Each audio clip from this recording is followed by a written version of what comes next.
Ben bir tanesi o'qidim, shunga tushib qoldim. İnternet yozyapti, bola qarang, yozishlari. O'zbek ayol millatchiligi bor. O'zbek ayollari dunyoda birinchi o'rinda turadi deydi.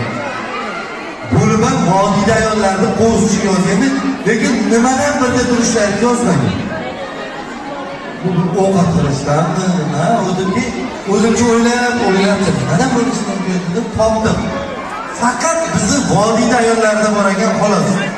Boshqa hech qayerda yo'q, uchramagan. Men hozir aytaman, to'g'ri bo'lsa qancha joylashdi. Sizlarda bo'lsa shu xarakterlar yozib chiqdi. Birinchisi.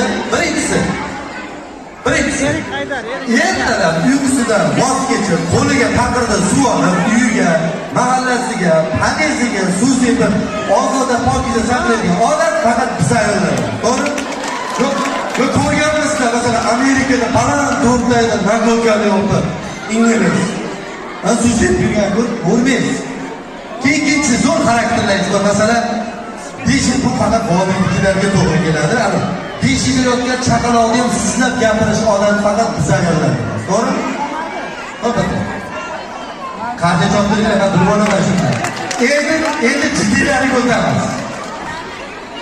Eri bilan 60 yil umr ko'rib, oila ko'rib, 6 ta farzand ko'rib, 66 ta nevara ko'rib, 72 ta to'y ko'rib, dunyo ko'rib, har xil joylarni ko'rib, lekin arzmagan joylarimizda eriga qarab, senga tegib nima ko'rding deydilar, sayyorlar. Tan olinglar. Mana xarakterlar menga yoqadi.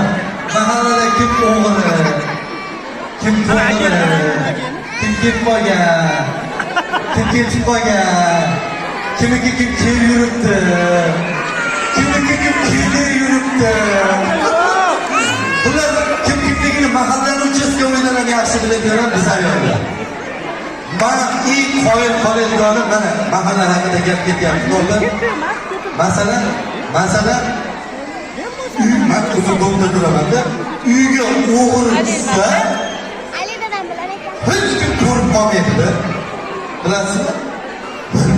Biz aytib turibdi mahalla. Lekin begona qiz bilan kirsa hamma ko'rib qoladi. Bilmagan, o sahar uchiyorimda ham kimdir ko'rib turgan bo'ladi. Lekin o'g'ri tushsa hech kim ko'rmaydi.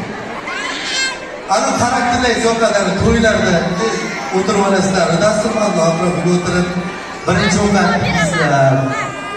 Suyug'ini, ikkinchini yeb, qo'yinini yeb, shashlikni yeb, somsani yeb, parvona somsalarini yeb, mevalarni yeb, nonni yeb, suvni ichib turib, yana bistro